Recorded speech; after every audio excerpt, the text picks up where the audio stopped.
चाहिँ स्वयम्भूको चुबारमा रहेको तीर्थस्थल।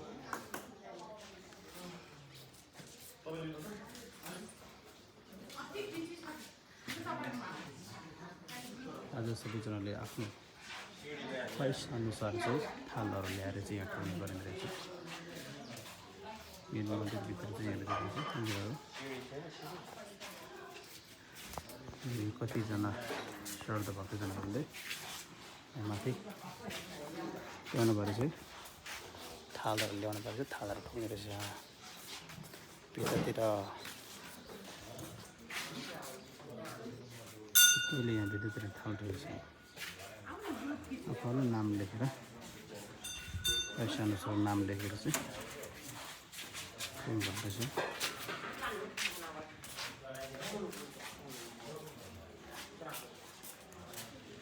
बलि गर्ने ठाउँ यहाँ पनि चढाउनु भएको छ।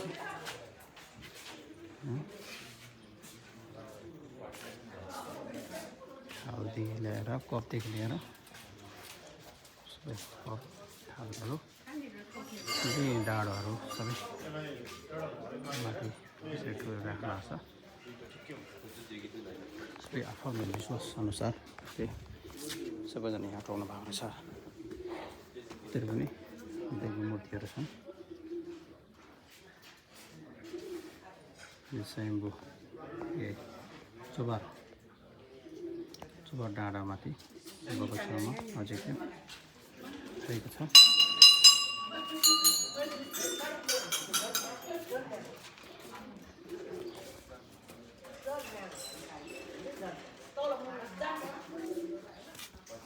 सबैले ठुलो गरिन्छ यहाँ चाहिँ।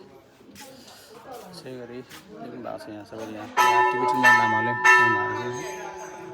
टिबेटनमै यसो लेख्नु भएको छ।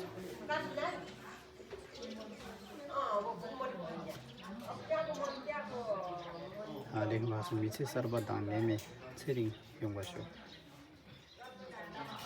टासी याङजन तिन जग्गाले उहाँको नाम ल्याउनु भएको छ। अरू जीवन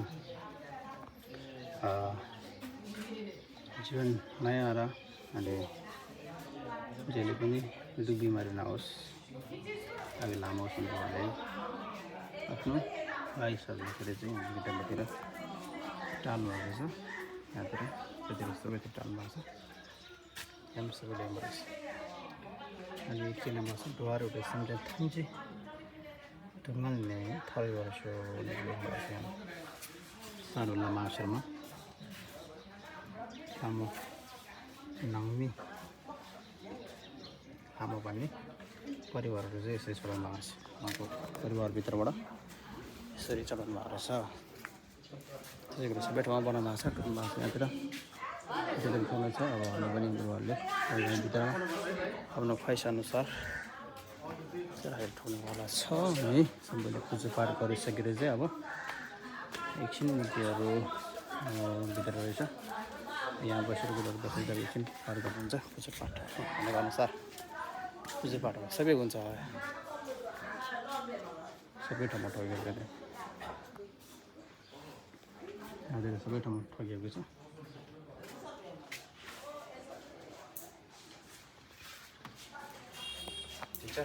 सबै ठाउँमा नाम लेख्नु भएको छ। नाम अनुसार यता नि पुरानो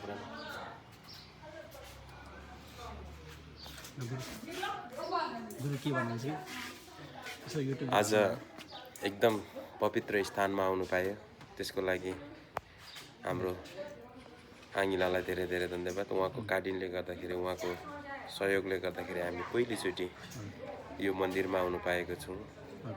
अब यहाँ सबैजनाको आस्था, विश्वास र भावना सबैको जोडिएको छ र युट्युबमा हेर्नुहुने सम्पूर्णलाई यहाँबाट नै दर्शन लिनुहोस् भनेर चाहिँ म हजुरहरूसँग चाहिँ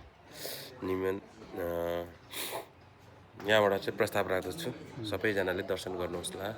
एकदम राम्रो छ, पवित्र छ। यहाँको प्राचीन कालकोदेखिको यहाँनिर चाहिँ इतिहासहरू चाहिँ जोडिएको रहेछ।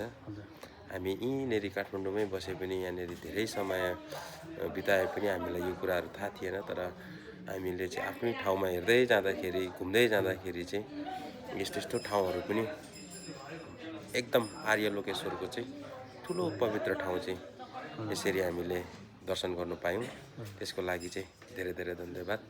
अनि हजुरहरू यो ठाउँ चाहिँ कता छ यसो भन्नुहोस् न। अनि यो ठाउँ चाहिँ ठ्याक्कै अब हामी काठमाडौँको रिङ रोड बल्कुबाट चाहिँ सिधै उता गएर चाहिँ हामीले बल्कुबाट चाहिँ सिधै अलिकति माथि आएपछि मञ्जुश्री पार्क भन्छ।